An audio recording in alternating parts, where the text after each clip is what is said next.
주일날이 되면은 어디 주인을 따라서 나가려고 또 꼬리를 흔듭니다. 그러나 이제 안 된다고 얘기를 했더니 요즘은 꼬리는 안 흔들고 멀리서 불쌍하게 바라보는 겁니다. 나 좀 데리고 가지. 근데 주일날은 데리고 갈 수 없습니다. 왜냐하면은 개는 예배를 못 드리거든요. 신령과 진정으로 예배 드릴 수 있는 그 특권이 우리에게 주어졌다는 거예요. 얼마나 감사한지 모르겠어요. 우리 사람들이요, 생각을 하고 또 양심도 있고 하지만은 무엇보다도 우리의 영혼이 신령과 진정으로 예배 드릴 수 있는 것은 개는 못합니다.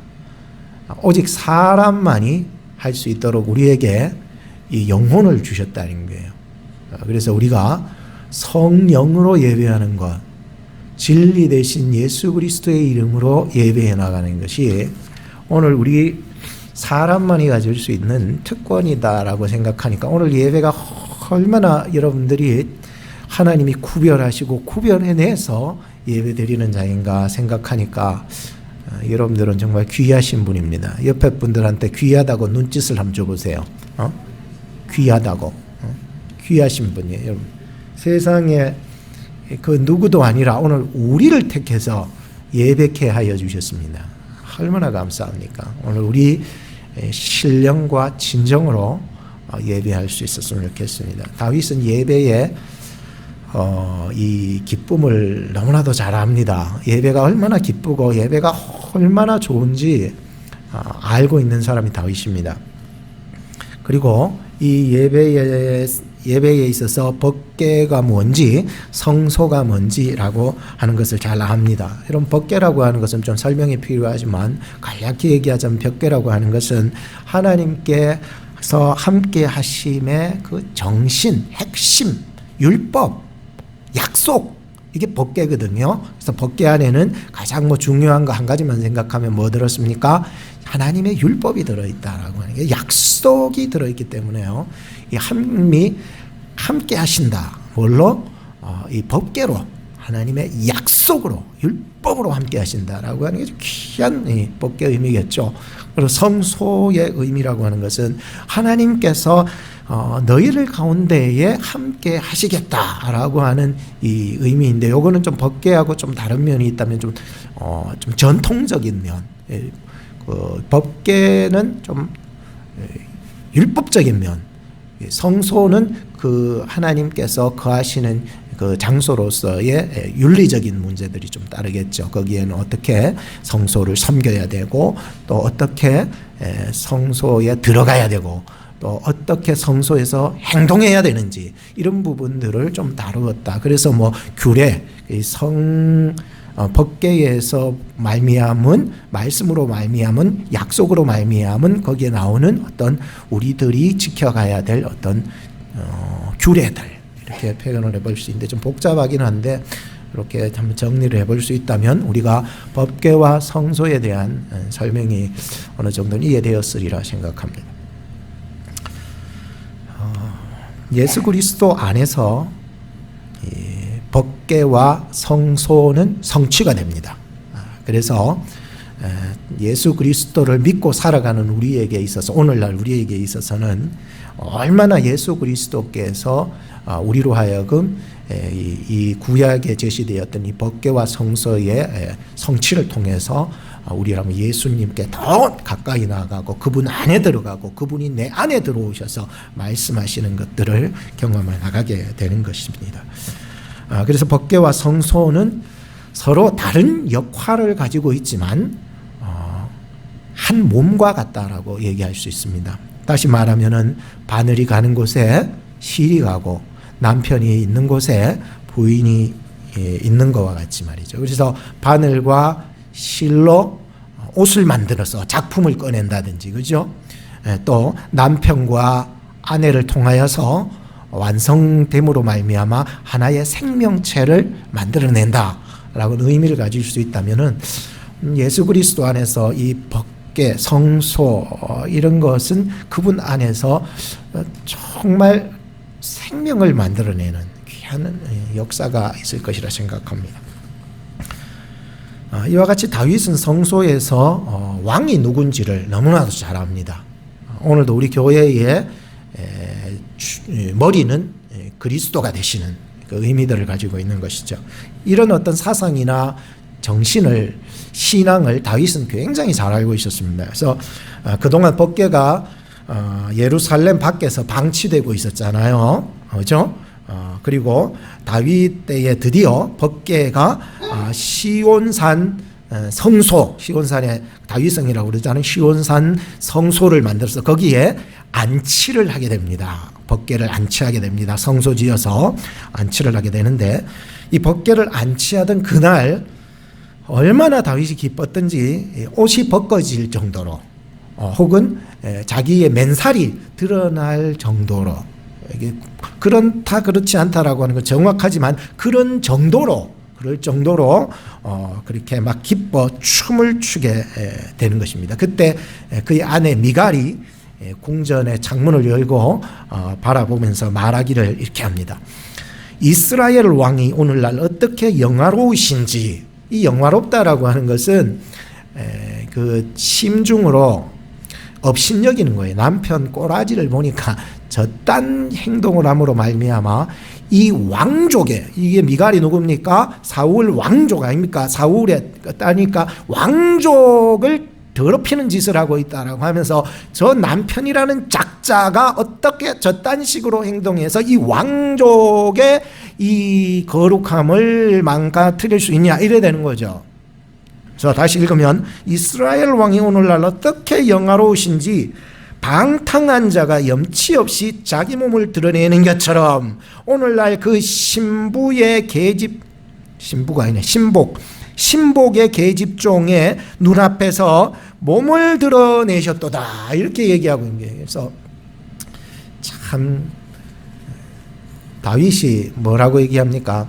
그것을 이제 부인하고 얘기를 하면서 어떻게 그럴 수 있냐 막 따지고 할 때 다윗이 이런 말을 던집니다. 나는 여호와 앞에서 한 것이요. 이게 좀 차이점이 있습니다.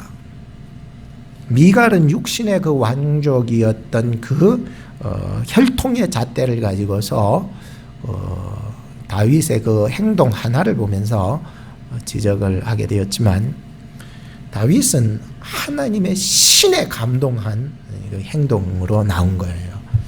어떻게 보면 어떻게 다윗이 너무 좋아도 그렇지 하나님의 그 법궤가 성소에 들어가는 거 가지고 어떻게 저렇게 사람들 앞에서 꼬라지가 저게 뭔가라고 생각을 할 수 있지만, 그것은 미갈이 보는 관점하고 다윗이 말했던 그 관점하고는 굉장한 차이가 있었다는 것을 알 수 있죠.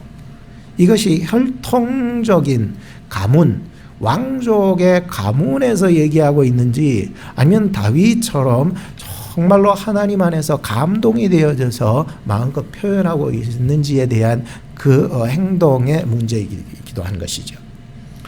오늘 본문은요, 이렇게 법궤를 성소 안에 안치하게 될 때에 쓰여지게 된 시라고 하는 것입니다.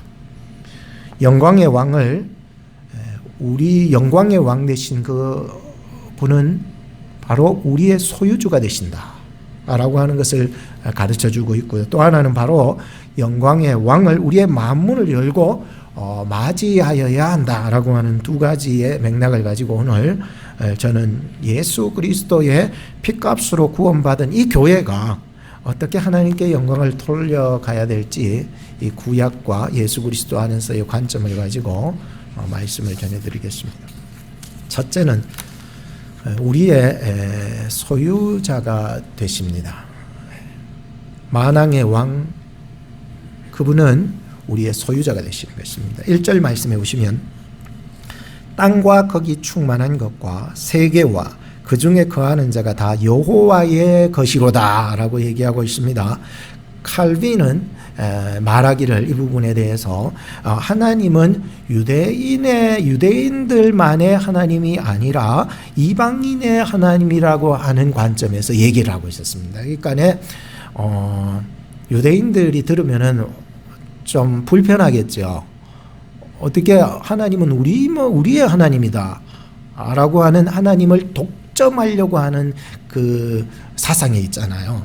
하나님은 우리의 하나님이다. 저것들은 다 죽여버리라. 이런 어떤 죽어도 된다. 이런 의미가 있잖아요. 그죠? 유대인의 관점에서 그 독단적인 선민의식으로 발전이 되다 보니까 그렇게 되는데요. 하나님의 의도는 그게 아니라는 것을 다윗을 통해서 분명하게 보여주시죠. 그래서 하나님의 것이라고 하는 것의 범위는 유대인만이 하나님의 것이 아니라 이 땅의 모든 것, 이 세계의 모든 전체가 다 하나님의 것이다 라고 하는 그 범위로 갔다는 것입니다. 그러니까 이게 다윗을 통해서 이미 하나님께서는 이방인들까지도 구원하시고 사랑하시고 관여하시고 통치하신다. 내 백성들 속에서도 구원이 있지만 혹은 내 백성이 아닌 이방인들 속에서도 하나님의 것이기 때문에 그들을 통해서도 하나님의 것으로 부르실 수 있다라고 하는 그 의미를 가지고 있었다는 것이에요. 그것이 뭐 유대인이 들으면 좀 불편할 거예요. 그죠? 오늘도 우리가 살아가면서 내 것이 많은 사람, 내가 많은 사람은 이 말씀이 불편해요. 다 하나님의 것이라는 것이. 다 하나님의 것이래요. 근데 내가 많은 사람, 내가 가진 것이 많은 사람은 하나님의 이 사상에 불편해요. 내 건데요, 이게. 그죠? 여호와께서 2절 말씀을 보시겠습니다. 그러면 여호와께서 그 터를 바다 위에 세우시며 강들 위에 건설하셨도다. 앞에 있던 1절 말씀에 대한 이유를 설명합니다. 왜 다 하나님의 것입니까? 왜 다 하나님의 것이어야만 되는 것입니까? 라고 하는 것에 대한 2절에 답변합니까? 뭡니까? 하나님께서 그 터를 바다 위에 세우셨으며 강들 위에 건설하셨다라고 얘기하고 있습니다. 하나님께서 그 터를, 곧 땅을, 이 세계를, 그 터라고 하는 것은 땅과 세계를 전체를 얘기하고 있죠. 그 터를 하나님께서 이 바다 위인데 위로 솟고 세웠다 이런 거예요. 바다 위로 세웠다. 그리고 강들 위에 건설하셨다라고 얘기를 하고 있는 것을 보게 되었었습니다. 참 2절 말씀에 강조되는 것은 여호와죠. 누가요? 여호와께서 건설하셨고 여호와께서 세우셨고 여호와께서 별을 만드시고 여호와께서 해를 만드시고 여호와께서 건강을 주시고 믿습니까? 여호와께서 재물을 주시고 믿어요? 여호와께서 자녀를 주시고 여호와께서 힘을 주시고 여호와께서 뺏어가면 아무것도 없어요. 건강도 뭐든. 요즘 저희 아내가 허리 아프다고 지난주부터 이번 주 계속 묻었는데 하나님이 건강한 허리라도요 하나님이 뺏어가면은요 꼼짝 못하는. 그래서 아내의 말이 그래요. 여보 허리가 아프면은 이게 제일 큰 일이네 그러는 거예요. 허리가 아프면은요 다 무너지는 것 같아요. 아무것도 안 되는 거거든요. 그러니까 하나님께서 우리에게 주시는 거예요. 하나님이 우리를 세우시는 거예요. 하나님이 우리를 건설하시는 거예요. 그래서 아담과 하와가 자기 스스로 만들어졌어요? 아니죠. 하나님께서 만들어 주신 것이죠. 또 아브라함도 처음부터 믿음이 있었거나 거부였던 사람이 아니었죠. 그런데 우상을 섬기고 우상을 만들던 그 집안에서 하나님께서 불러내으신 분이 하나님이시라는 거예요. 하나님의 강조점이 있습니다. 2절에는 하나님께서 그를 믿음의 조상이 되게 하시고 열방 모든 민족의 아비가 되게 해주신 것이 자기가 능력이 있어서 된 게 아니라 하나님께서 그를 열방 모든 민족의 아비로 세워주신 거라는 거죠. 요셉도 똑같은 거예요. 완전히 그 구덩이에서 죽을 인생, 종살이 애굽 가서 감옥에서 하여튼 연루가 됐어요. 감옥에서 죽을 인생이었는데 거기에서 끄집어내서 애굽의 총리로 세워주신 분이 누구라고요? 하나님. 오늘 강조하는 거예요. 여호와께서, 하나님께서, 주께서 그를 세워주시는 거예요. 모세도 똑같아요. 악어밥이 될 뻔했잖아요. 그 나일강 때는 악어밥이 될 뻔했는데도 하나님께서 그를 건져내게 하셔서 그를 애굽의 왕자로 세워주신 분이 하나님이요, 그를 이스라엘의 영도자로 세워주신 분이 하나님이시라는 거예요. 하나님이 그러므로 말미암아 이 땅의 모든 것을 그 물 가운데서 세우시고 강들 가운데서 건설하게 하시는 하나님이시다라고 하는 것이 2절의 말씀이라는 거예요. 오늘 저나 여러분들의 인생이 오늘 이렇게 세워진 것이, 제가 목사가 되고 여러분들이 성도로 세워진 것이 나의 의나 공로가 아니라 오직 하나님이 우리를 세우시고 우리를 건설하시고 또 건설해 나가시고 있다는 것입니다. 3절 4절 말씀을 같이 보시면, 여호와의 산에 오를 자 누구며 그 거룩한 곳에 설 자가 누군고, 곧 손이 깨끗하며 마음이 청결하며 뜻을 허탄한 데 두지 아니하며 거짓 맹색치 아니하는 자로다라고 합니다. 그래서 하나님께서 나를 세워주시고 건설하신 그 이유에는 세상 사람하고 다른 어떤 구별 기준이 있습니다. 그것이 뭐냐? 우리가 이 땅에 살아가면서 세상 사람과 구별되는 기준이 뭐냐? 거룩함입니다. 뭐랄까요? 거룩함인 것입니다. 그래서 교회와 세상이 구별되고 참과 거짓이 구별되고 양과 염소가 구별되는 그 기준은 바로 거룩함에 있었다라고 하는 것입니다. 그래서 그 거룩함 때문에 하나님께 나아가는 자들은 이 4가지의 증거가 있어야 됩니다. 그것을 오늘 4절 말씀에 이렇게 하죠. 첫 번째, 손이 깨끗한 사람을 얘기하고 있습니다. 손이라고 하는 말은 우리가 쉽게 말하자면은 그 사람의 행동 거지 혹은 행하는 것, 이것을 얘기해 주고 있고, 두 번째는 마음이 청결한 자입니다. 산산복음에도 보면은 마음이 청결한 자는, 그 다음 뭐야? 하나님을 본다 그러죠. 그래서 마음이 청결한 자는요, 하나님과의 그 대면, 마스크 쓰고 있지만은 다 가려지잖아요. 그렇지만은 마음이 청결한 사람은 하나님과 나와의 대면이 가능하다는 거예요. 얼마나 친밀하면은 마스크 벗고 그렇게 대면할 수 있을 정도인가라고 하는 것이죠. 세 번째, 뜻을 허탄한 데 두지 아니하는 자라고 얘기하고 있습니다. 참 인생의 방향 설정을 하나님께 맞추고 산다라고 하는 의미죠. 네 번째, 거짓 맹세치 아니하는 자. 어떤 사람은 입만 열만 거짓말이에요. 하나님의 하나님이라는 이름 대놔놓고 입만 열만 거짓말이에요. 그런 사람이 있어요. 여러분들은 아닌 줄로 믿습니다만 그런 사람이 있어요. 하나님께도 사람에게도 항상 거짓 없는 관계를 가지다라고 하는 것이 네 번째, 거짓 맹세치 않는 자라고 얘기했습니다. 이 4가지, 손과 마음과 또 뜻과 맹세, 이 4가지가요 거룩함으로 거룩한 자로서 하나님 앞에 나아가는 4가지 증거가 된다라고 얘기하고 있습니다. 오늘 그렇게 못 살았던 우리의 모습일지라도 예수 안에서 그 모든 것들이 다 청산되고 정결타 깨끗함을 인정받고 하나님 앞에 예배드리는 이 시간인 줄로 믿습니다. 그렇기 때문에 오늘 우리가 더욱 의지할 것은 나는 죄인이라서 안 되겠네요, 그리 실망하지 말고 예수 그리스도께서 이 문제를 해결해 주셨기 때문에 예수님 나의 힘으로는 안 되오니 예수님 보혈로 씻어주시고 이제 오늘도 예배 드릴 때 하나님이 기뻐 받으시는 그런 영광스러운 예배자로 서기를 원합니다 라고 하는 것이죠. 5절과 6절을 같이 보겠습니다. 저는 여호와께 복을 받고, 야 대단하다 그죠?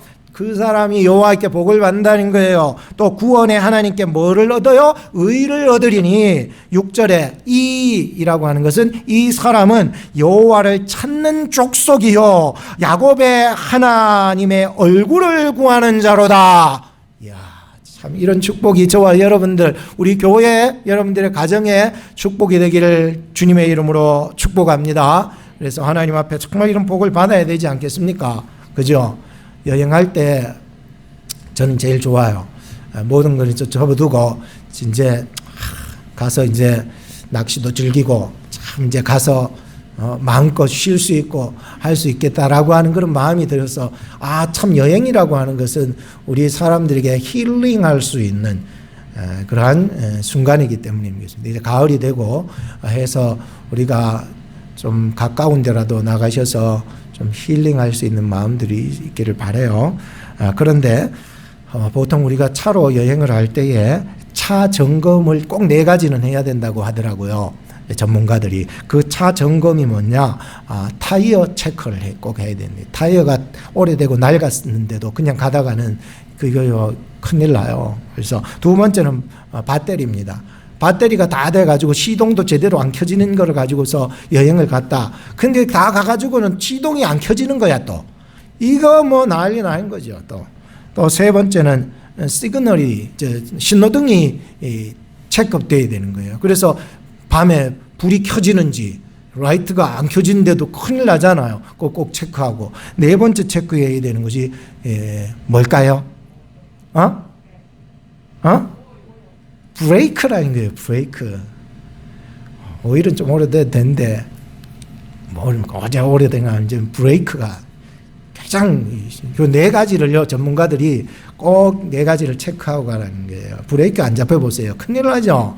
그죠? 그렇기 때문에 4가지를 꼭 체크하는데 우리가 하나님 앞에 나가기 전에 꼭 4가지를 체크하셔야 되는 거예요.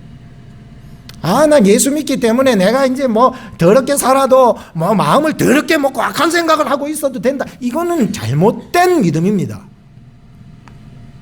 우리가 비록 더럽게 살았을지라도 예수 안에서 청산받고 정말로 이제 내가 그렇게 살지 않는 그러한 손과 마음과 뜻과 입술이 되어야 된다라고 하는 거죠. 그런 마음으로서 오늘 예배자로 나가야 되는 거지. 마음속에 가득 악한 생각을 품고 말이죠.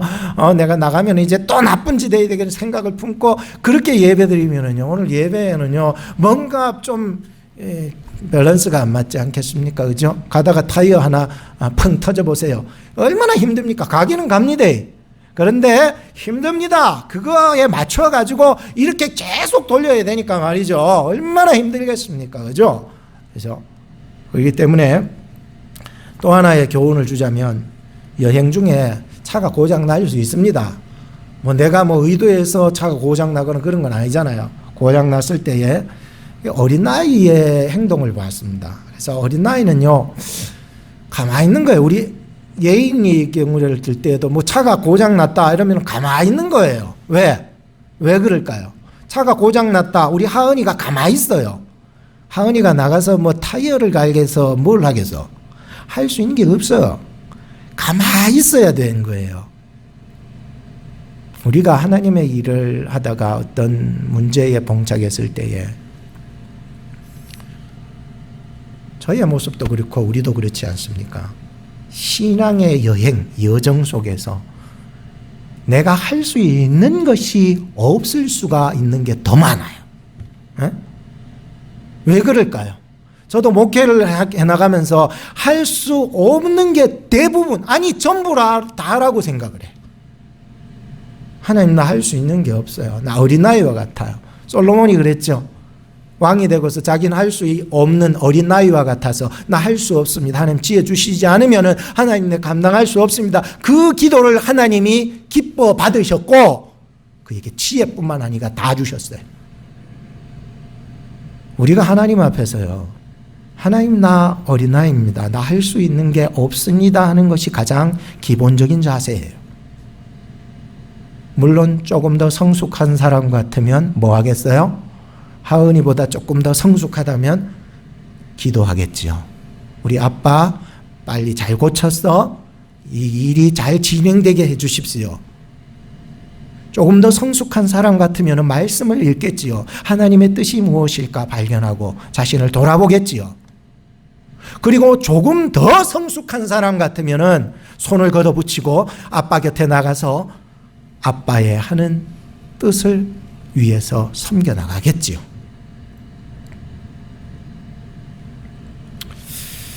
다윗은요, 거룩함으로 나가는 자는 복을 받고 의롭다 칭함을 받고 하나님을 찾고 구하는 족속이 된다라고 얘기하고 있었습니다. 오늘 우리 교회가 성숙함으로 하나님 앞으로 나아가서 복을 받고 의롭다 칭함을 받고 하나님을 찾고 하나님의 얼굴을 구하는 그러한 하나님의 족속으로 나가서 오늘 우리가 드리는 이 예배에서 하나님의 영광을 볼 수 있었으면 좋겠어요. 하나님의 그 영광을요, 이러한 다윗의 말씀, 하나님의 말씀이 통해서 우리에게 귀한 은혜를 주시는 거예요. 두 번째는 문을 열고 맞이하라 라고 말씀합니다. 7절과 9절을 보십시오. 문들아 너희 머리를 들지어다. 영원한 문들아 들릴지어다. 영광의 왕이 들어가시리로다. 9절에 보면은 문들아 너희 머리를 들지어다. 영원한 문들아 들릴지어다. 영광의 왕이 들어가시리로다. 두 번 반복되고 있는 것을 살펴볼 수 있습니다. 다윗은 법궤가 성소 안으로 들어가는 것을 노래하고 있습니다. 왕이 마치 왕좌에 올라서 모든 세계를 통치하고자 하는 그러한 것을 묘사하고 있죠. 법궤가 성소에 들어가는 것을 왕이 보좌 위에 앉으셔서 통치하는 것으로 그리고 있다는 거예요. 노래한다는 거예요. 법궤가 영광의 왕으로 묘사가 되는 거예요. 희한하죠? 그리고 성소는 그 영광의 왕이 앉으시고 통치하실 보좌로 묘사가 된다는 거예요. 그래서 법궤가 성소 안으로 들어갈 때에 왕께서 들어가신다. 문 열어라. 그러면은요, 문이 활짝 열리는 거예요. 그러면은 왕께서 그 보좌로 들어가시는 그 장면, 그것을 법궤가 지금 성소 안, 그 지성소 안으로 들어가서 안치되고 있는 장면을 그리고 있었다는 거죠. 얼마나 귀하고 영광스러운 장면이겠습니까? 이 귀하고 영광스러운 장면이 지금 다윗이 보고자 하는 이 성소만의 얘기가 아니었다라고 하는 것이 가장 마음을 와닿는 거예요. 오늘도 우리가 눈에 보이는 이 예배가 하나님 앞에 영광스러운 예배이지만 이 영광스러운 예배 너머에 영원한 문, 영원이라는 말 굉장히 많이 나오는데 그 영원한 천국에서의 드리는 예배를 바라보고 지금 이 말씀을 하고 있었다는 거죠. 얼마나 귀한 말씀인데요.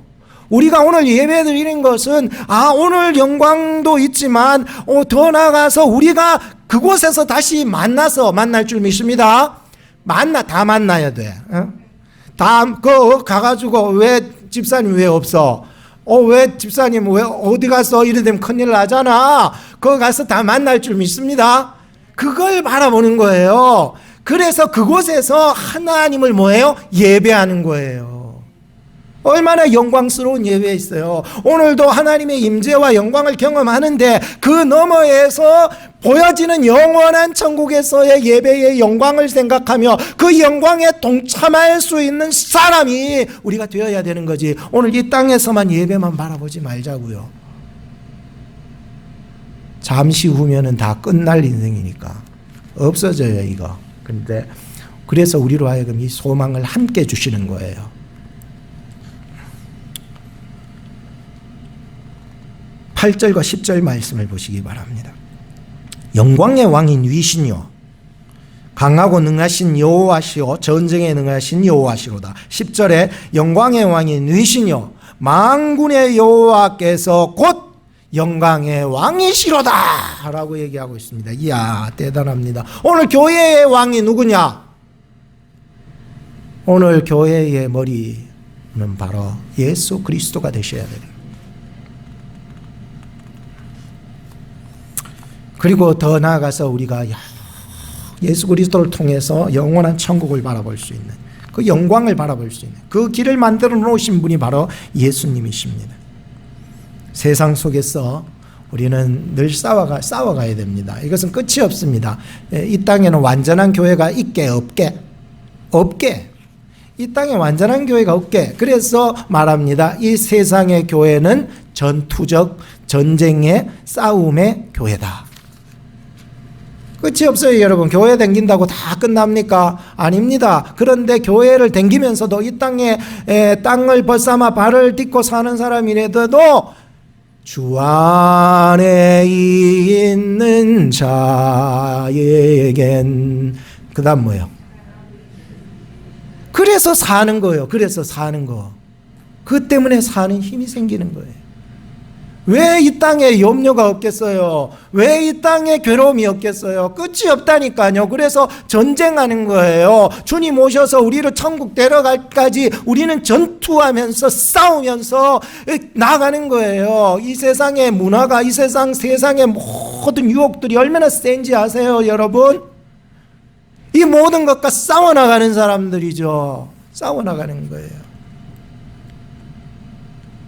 예수 안에서 승리할 줄 믿습니다. 그렇다고 해서 막 네가 그랬어 하면서 말이죠. 세상이 나를 향하여서 공격하니까 네가 그랬어 하면서 나도 너에게 2배를 갚아주겠다. 이런 정신을 가지는 게 예수 그리스도를 통한 정신이 아니죠. 그럼 보복이고 증오지요. 오늘 예수님의 겸손하심, 온유하심으로 세상을 정복하시고 믿습니까? 예수님의 사랑하심, 예수님의 평화로우심, 이걸로 세상을 이기셨습니다. 오늘 우리가 예수 그리스도를 믿는 이유가 여기에 있는 것입니다. 이렇게 되자 영광의 왕인 이시뇨 강하고 능하신 여호와시요 전쟁에 능하신 여호와시로다 뉘시뇨 만군의 여호와께서 곧 영광의 왕이시다 라고 하니까 뒤에 뭐라고 그래요? 셀라. 오늘 우리 교회의 주인은 예수 그리스도이십니다. 여러분 믿으십니까? 할렐루야! 아멘 하잖아요. 이 바로 음악 속에 음악 세계도 깊어요, 여러분. 음악 세계도 들어가면 굉장히 깊은데 이 음악 세계에서도 아멘이 있어. 그게 뭐냐? 셀라라는 거예요. 이해가 되셨죠? 내가 아무리 바쁘더라도 그 노래가락에 완전히 내가 마음을 다 끌려서 혹 빼앗겼는데 멈추게 되는 거예요. 우리가 텔레비를 보더라도 아주 멋들이고 참 영광스러운 그런 노래가 막 우우욱 하고 막 제가 안 됩니다만은 그런 노래 들리면 가던 길도 딱 눈이 멈추잖아요. 마치 이 스텔라가 그런 거예요. 하나님의 그 영광스러움에 자기 발걸음이 멈춘 상태에서 함께 그 노래에 아멘하며 그를 높였다는 거예요. 이 스텔라의 의미가 굉장한 거죠. 그래서 우리가 하나님의 말씀으로 나로 영광 가운데 임하게 하실 때에 아멘 믿습니다 라고 하는 이러한 이게 표현들도 필요한 것입니다. 오늘날 성소는 예수 그리스도를 모시는 우리의 마음입니다. 그렇잖아요? 성소는 뭐 옛날에 출애굽 때 성소 만들어가 만든 게 아니라 그때뿐만이 아니라 오늘 증거해 오면서 성전과 오늘 우리의 작은 성소를 만드는 거예요. 오늘 예수 그리스도께서 성소지만 우리 예수 그리스도 안에 있는 자도 그 마음속에 성소가 되는 거예요. 성전이 되는 거죠. 오늘 예수 그리스도께서 여러분들의 마음속에 왕으로 좌정하시기를 바라요. 얼마나 영광스럽습니까? 이 기쁨이 오는 거죠. 하나님이 오늘 이곳에 우리의 공동체 가운데 우리 교회 예배 가운데에 임재하실 때에 이곳이 영광스러운 거예요. 여러분들의 가정에 여러분들이 주인이 아니라 소유권을 하나님께 돌릴 때에 주님이 오시는 거죠. 우리 집엔 절대 오지 마세요. 주님 교회만 오세요. 그게 아니라 있긴 해요. 소유권을 하나님께 돌린 사람은 그렇게 살지 않아요. 하나님이 어떻게 하시기를 원하실까 물어보는 거지요. 그리고 하나님의 뜻을 이루어 나가는 자로 살기를 원하는 거지요. 그게 영광 가운데 살 뿐만 아니라 영광으로 살아나가는 자가 되는 거지요. 결론을 짓겠습니다. 저는 이 본문을 또 연구하면서 묵상하면서 기도하면서 블레셋한테 성전을 빼앗기고 숱한 험악한 시간들을 정착하지 못하고 돌아다녔습니다. 법궤가. 어쩔 땐 다곤 신전 안에도 들어갔어요. 이 법궤가. 그죠?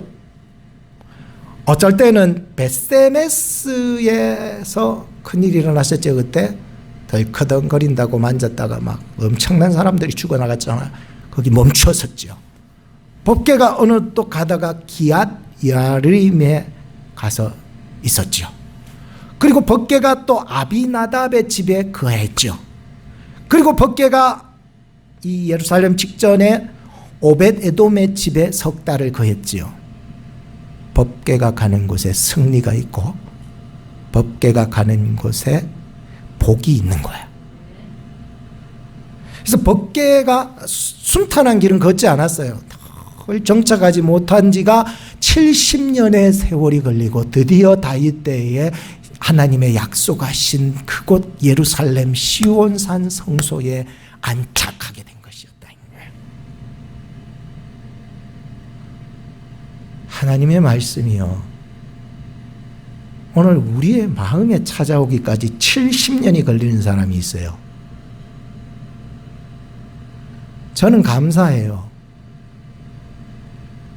70년이 걸려서라도 그 마음속에 이 말씀이 그 사람 속에 안착이 되어서 말씀 되신 예수 그리스도로 말미암아 거듭나고 새로운 삶을 살아서 기쁨과 즐거움으로 춤을 추면서 살아가는 자들이 될 수 있다면, 나 개인뿐만 아니라 내 가정도, 내가 살아가는 모든 사회에서도 내가 하나님을 예배하는 예배자로서의 정체성을 확실히 가지고 영광스럽게 살아가게 될 줄로 믿습니다.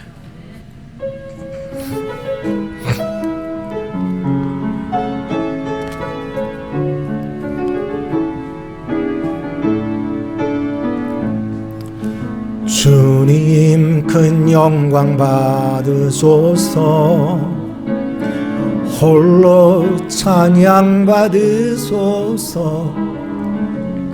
모든 이름 위에 뛰어난 그 이름, 온 땅과 하늘이 다 찬양해. 겸손하게 우리 무릎 꿇고 주 이름 앞에 영광 돌리세. 모두 절하세. 독생자 예수 주님께 찬양들이, 우리 다 같이 일어나서 찬양합시다.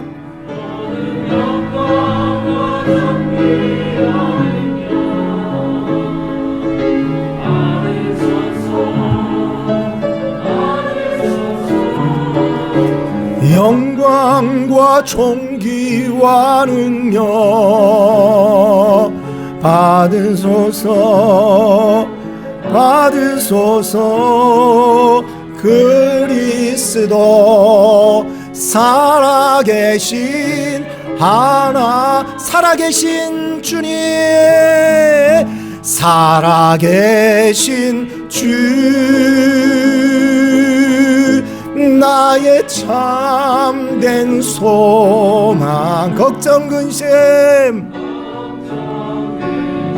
전혀 없네, 전혀 없네. 사랑의 주 내 갈 길, 사랑의 주 내 갈 길 인도하니. 내 모든 삶의 기쁨 늘 충만하네.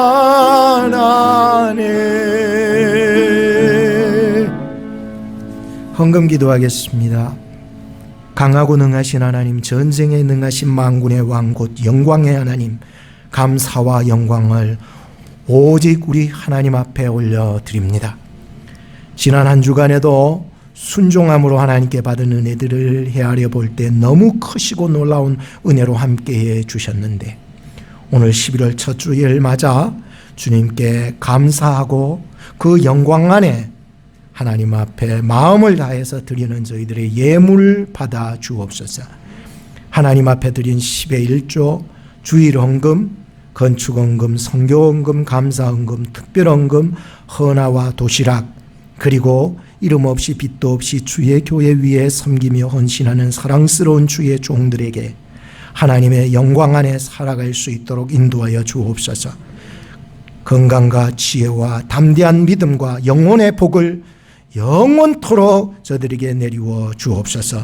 우리 구주 예수 그리스도의 이름으로 기도합니다. 아멘. 지금은 우리 구주 예수 그리스도의 은혜와 지극하신 하나님 아버지의 사랑과 성령님의 위로 교통 역사하심이 하나님을 영광의 왕, 소유주, 창조주, 영적 전쟁의 대장으로 영접하며 섬기며 손과 마음과 뜻과 우리의 입술이 주 앞에 거룩하게 드림받으여 하나님의 복을 받고 의롭다 칭함을 받을 수 있는 우리 오클라호마 중앙장로교회 성도님들 되게 하시고 11월 달에 주실 영광스러운 삶을 통하여 복을 받기로 작정하며 돌아가는 우리 성도님들 머리 위에, 건강 위에, 자녀 위에 지금부터 영원까지 항상 함께 계실지어다. 아멘.